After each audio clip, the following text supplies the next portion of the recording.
रिया से बचो बोझ की ना हसद रिया से बचो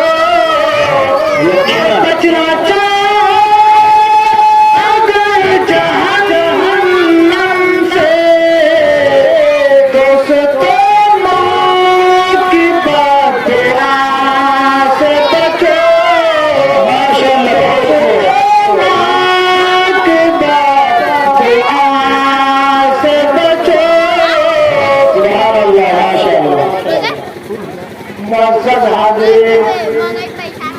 पर्दे में बैठी हमारी माँ और बहन, स्टेज पर जलवा फरोग वाला इकराम और अजीजम तालिबे इल्म,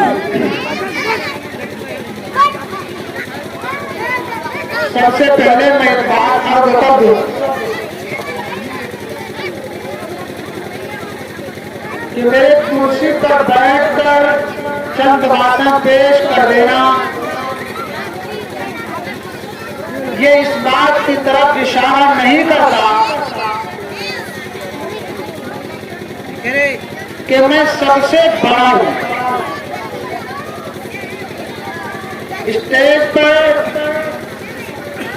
हमारे रफीक मोहतरम मौलाना जहांगीर साहब और मौलाना बदरुद्दीन साहब कासिमी मौजूद हैं। इन दोनों के सामने हमारी हैसियत ऐसी है जिसकी मिसाल मैं इस तरह से दूं कि अगर कोई तपती हुई सूरज के सामने एक मोमबत्ती जलाकर रोशनी दिखाए तो उसकी कोई हकीकत नहीं हुआ करती। मेरी मिसाल कुछ ऐसे ही है। बड़े तो तहसील और 27 के लायक है वो तालिबे इल्म जिन्होंने आज के इस बस्ती में दीन की ऐसी महफिल सजाई और पता ये चला कि बड़ी उजरत और जल्दी में ये महफिल सजाई गई है। मैं तहे दिल से उन तमाम भाइयों का और जिन्होंने इसमें ताउन किया उनका भी शुक्रिया अदा करता हूँ। मैं कुरान मुकद्दस की एक छोटी सी आयत तिलावत की है। अल्लाह तबारक व तआला आयत के अंदर फरमाता है कि अपने माँ और बाप के साथ अच्छा सलूक किया करो। मैं आपको बूढ़े वालिदैन की अजमत पर दो चार वाकया सुना करके फिर मैं अपनी जगह लेता हूं।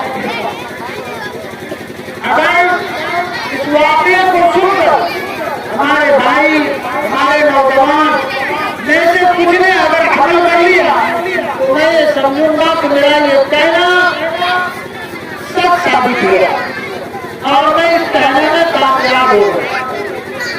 अल्लाह के रसूल सल्लल्लाहु अलैहि वसल्लम माँ की अजमत को इस तरह से बयान फरमा रहे हैं। अल्लाह के रसूल खुद फरमाते हैं कि अगर मैं नमाज के लिए खड़ा हो चुका होता,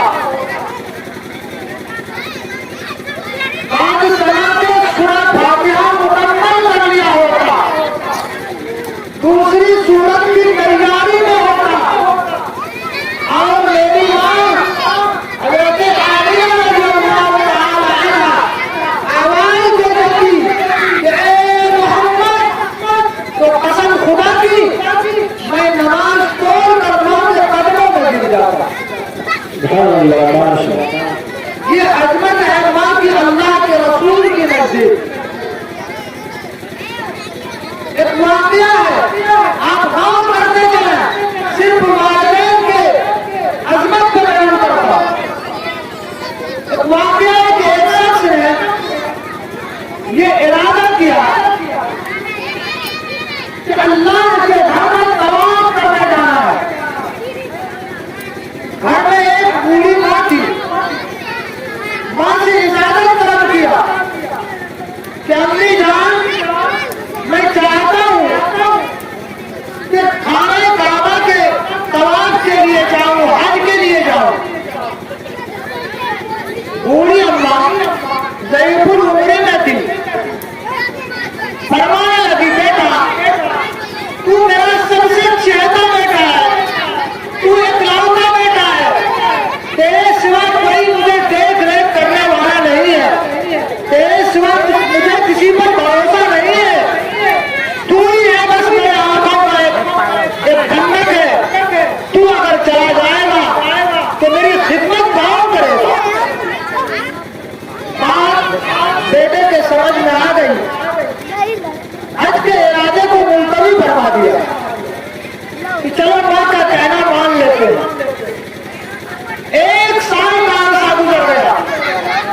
कि वालिदा मोहतरमा, इस साल मेरा इरादा है कि मैं हज को जाऊं, आप मुझे इजाजत दे दीजिए। अम्मी जान ने फिर वही बात दोहराई कि मेरे